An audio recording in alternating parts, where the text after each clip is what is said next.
আমরা ভাবি একাকিত্ব মানে একা থাকা, কিন্তু সত্যিটা হলো মানুষ সবচেয়ে বেশি একা হয় ভিড়ের মাঝেই। চারপাশে মানুষ থাকে, কথা থাকে, হাসি থাকে, কিন্তু শোনার কেউ থাকে না।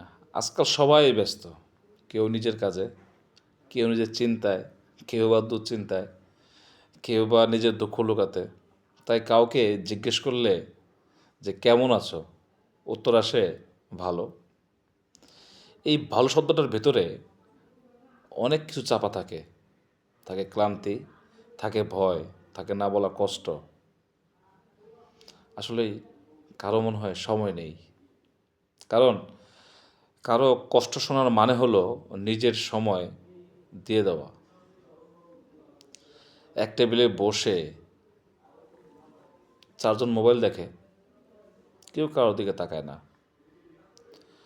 ঘরে বাবা মা থাকে, স্বামী স্ত্রী থাকে, বন্ধু থাকে, তবুও মানুষ একা। কারণ আজকাল মানুষ থাকে কাছে, কিন্তু মন থাকে দূরে। আর সবচেয়ে কষ্টের কথা কি জানেন? এই একাকিত্বটা কেউ দেখে না, কারণ এটা থাকে চুপচাপ। না এতে কান্না আছে, না আছে অভিযোগ। শুধু ধীরে ধীরে মানুষটাকে ভেতর থেকে ফাঁকা করে দেয়। আর এই কারণেই আজ মানুষ কারো সঙ্গে ঝগড়া করে না, কারোর সাথে গল্পও করে না, সব নিজে নিজে বয়ে নেয়। হয়তো সমাধান খুব কঠিন না,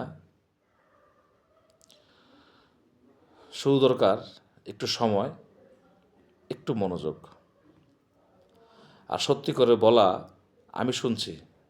কারণ কেউ হয়তো সমাধান চায় না, শুধু চায় কেউ তার কথাটা শেষ পর্যন্ত শুনুক। আসলে মানুষ একা হয় না একা থাকার জন্য, মানুষ একা হয় তার কথা শোনাতে না পারার জন্য। ভালো থাকবে।